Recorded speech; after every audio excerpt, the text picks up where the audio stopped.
Hadirin wal hadirat, keluarga besar, pengantin laki-laki dan keluarga besar, pengantin perempuan, wabil khususan saudara pasangan suami istri Muhammad Anas Arif SO dengan istrinya Irma Suryani SK Nurse. Marilah kita tundukkan hati kita sejenak untuk kita hadapkan kepada Allah Subhanahu wa Ta'ala seraya membaca Ummul Quran, yaitu surat Al-Fatihah. Mudah-mudahan ijab kabul yang kita saksikan bersama pada hari ini senantiasa mendapat ridho dari Allah Subhanahu wa Ta'ala. Amin. Ila hadratin Nabi Mustafa Rasulullah sallallahu alaihi wasallam wa ila khususan wa zawjaha Muhammad Anas Arif SO wa ila khususan Irma Suryani SK Al-Fatihah. Bismillahirrahmanirrahim. Alhamdulillahirabbil alamin arrahmanir rahim maliki yaumiddin.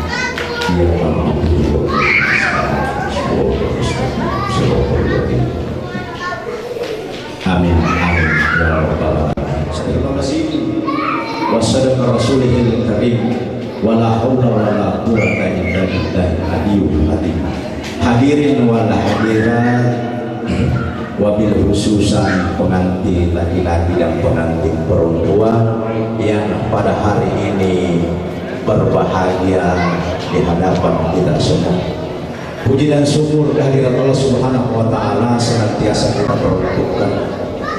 Karena apa yang diberikan pada hari ini, alhamdulillah, sehingga kembali kita dipertemukan melalui suasana yang penuh dengan kebahagiaan, terpautnya dua hati seorang insan, seorang hamba Allah Subhanahu wa Ta'ala untuk mengikuti sunnah Nabi. Semua insan yang menikah tidak pernah terbetik di dalam hatinya untuk menikah dua kali. Itu satu-satunya harapan seorang pengantin baru sebenarnya. Begitu dia ijab kabul, maka tidak ada terbetik di dalam hatinya akan menikah dua kali. Makanya ijab kabul ini adalah merupakan prinsip hidup. Mudah-mudahan ini yang berlaku satu kali seumur hidup. Sekalipun Al-Quran memberikan gambaran fankihu ma taba lakum minan nisa. Jadi nikahilah wanita yang kau cintai. Dua. Kenapa tidak disebutkan itu satu dulu? Al-Quran langsung memberikan di situ. Kadang kita kebablasan dalam menafsirkan sunnah Rasulullah. Wa in hittu illa tadilu wahida. Jika engkau tidak mampu berlaku adil, satu saja. Andai adil ke sana sukara. Adil itu sangat susah. Kalau sama rata mungkin boleh terjadi, tapi adil ini sangat susah. Ketika Sayyidina Ali pernah digosipkan untuk menikah dua kali, langsung dipanggil sama Rasulullah. Wahai Ali, saya mendengar engkau mau menikah dua kali. Ali menyangkal, tapi Rasulullah tahu. Lalu beliau wahai Ali, aku saja nabi, seorang nabi sangat berat untuk berlaku, apalagi yang bukan nabi. Makanya fankihu ma taba lakum minan nisa, nikahilah wanita yang kau cintai. Tidak disebutkan itu angka satunya biasa. Kenapa tidak disebut hidup mati bersama? Makanya tidak ada angka di situ. Yang dimantau ini nampak pasangan karena ada di sini itu berapa pangai dia sisa sakinah aja semuanya berkembang. Hadirin yang dimuliakan oleh Allah Subhanahu wa Ta'ala. Oleh karena itu adinda Mama Anas tadi sudah dibacakan nilai seorang laki-laki kalau menyakiti jasmani dan rohani istrinya itu sebanding dengan 10 bintang iwak. Jadi ini harus diingat baik-baik. Nah, makanya landasan suami istri kalau mau bahagia cuma satu, jadikan nurani ini sebagai guru. Jadikan rohani hati ini sebagai guru untuk mengarungi hidup rumah tangga ini. Seorang istri ingin berucap kepada suaminya, gunakan nurani. Kalau nurani sudah menolak, jangan coba-coba dikeluarkan. Suami juga begitu. Kalau memberikan perintah kepada istrinya, gunakan nurani, jangan gunakan ini. Kapan kau gunakan ini, maka jatuhnya 10.000 harga diri seorang laki-laki. Kuncinya cuma 3. Untuk mengarungi hidup yang penuh bahtera ini, kuncinya cuma 3. Yang pertama, bersyukur kepada Allah Subhanahu wa Ta'ala. Siapapun istri kita, apapun turunannya, apapun pekerjaannya, syukuri, insya Allah rahmat Allah akan turun. Yang kedua, sabar. Apapun yang diberikan suami, mana cila naja campak, nagini barung-barung kadek pemain, insya Allah hidup itu akan bahagia. Yang namanya kebahagiaan itu tidak ada hubungannya dengan harta. Banyak orang berlebihan hartanya tapi tidak bahagia. Kenapa? Batinnya tersiksa. Kenapa? Di sini yang tersiksa. Yang ketiga, ikhlas. Apapun keadaan keluarga kita, kita ikhlas kepada Allah Subhanahu wa Ta'ala. Rezeki di atas senator itu, rezeki di atas senator.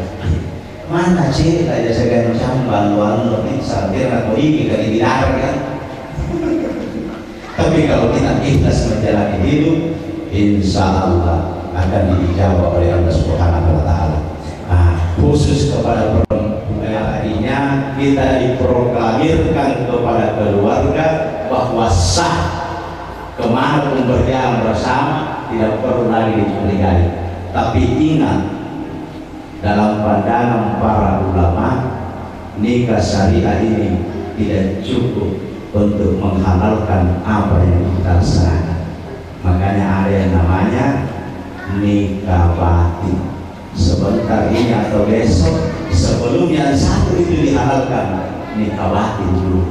Duduk berhadapan bersama, sama-sama tafakkur, ingat kepada Allah Subhanahu wa Ta'ala, lalu masing-masing mengucapkan asyhadu an la ilaha illallah wa asyhadu anna Muhammadar Rasulullah. Itu disaksikan langsung oleh Allah Subhanahu wa Ta'ala, sehingga kemanapun suaminya bekerja, kemanapun suaminya pergi, istrinya tidak perlu lagi. Kenapa? Batin itu yang sudah menyatu. Jadi satukan dulu hati, baru satukan tubuh. Jadi sehati dulu baru setubuh. Jangan setubuh dulu baru sehat. Sehati dulu baru setubuh. Artinya pertautkan dulu hati kita ini masing-masing, baru dipertautkan ini jasmani. Jadi tolong sebentar bisa dipertanyakan sama orang-orang tua kita, bagaimana caranya ini Mas Ustaz? Karena ini persoalan prinsip, sehingga mana hidupannya bapak tidak kalah pasti ketahuan sama istrinya, tidak bisa dibohongi. Itu hebatnya nikah batin itu. Sekalipun suaminya melirik cewek di jenis pontok, pasti ketahuan istrinya. Ini suamiku ini melirik ini, kenapa ada kontaknya di sini? Maka zawal marah, hati ini tidak akan pernah dusta. Ketika ada persoalan, jangan keluar rumah, selesaikan di dalam, baru keluar. Sekarang kita sudah pertautkan ini, dua keluarga yang dipersatukan. Jadi persoalan mertua dengan mama itu dengan orang tua sekedar istilah saja. Setelah akad nikah ini terjadi, sudah sama itu. Mertuaku adalah orang tuaku, orang tuaku adalah mertuaku. Jalin hubungan yang adil. Jangan sampai kalau mama yang mau datang luar biasa sambutannya, tapi kalau mertua yang mau datang acak pui. Tapi karena di sini wakil acak puri gorongnya, nah karena mertuana tanya kita mamanu, nah kalau pilih pasar Sumbawa kita. Jadi istilah saja itu Pak, orang tua dengan mertua, ya, istilah itu. Nah, bagaimana kita padukan ini? Mertuaku adalah orang tuaku adalah mertuaku. Bangun hubungan silaturahmi kepada ipar atas ini. Begitu naik di mimbar, langsung saja beliau mengucapkan amin 3 kali lalu turun.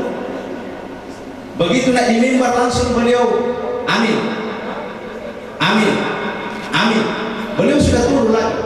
Lalu bertanya sahabat, wahai Rasulullah, kenapa beliau memutuskan silaturahmi kepada sesamanya? Beliau mengatakan amin. Yang ketiga, Jibril berdoa, ya Allah, jangan diterima amal ibadahnya hambamu yang tidak taat kepada suaminya. Beliau mengatakan amin. Jadi makanya kalau marah cukup 3 hari. Diberikan garansi, namanya manusia biasa kalau marah pasti juga. Tapi cukup 3 hari. Jadi kalau hari Selasa marah boleh sampai hari Kamis, malamnya jangan. Karena malam Jumat itu harus ditahu itu. Kalau lewat dari 3 hari ini, insya Allah malam Jumat itu besok sudah tidak marah-marah lagi. Kenapa? Karena rahmat Allah sudah turun pada malam itu. Hadirin yang berbahagia, inilah barangkali yang bisa saya sampaikan. Mudah-mudahan yang singkat ini menjadi pembelajaran bagi kita semua, pengantin muda baik yang tua-tua, ya, supaya senantiasa introspeksi diri. Karena singin tupui bila pengalaman atau bila kendi Ustaz itu kai kina gagal turun macam hampir timbo baleri. Karena waktu narung katanya nangis singat telepon turun atau SMS gitu ini yang kita takutkan. Mudah-mudahan tidak terjadi di antara kita. Fattaqullaha mastata'tum billahi fisabilil haq. Assalamualaikum warahmatullahi wabarakatuh.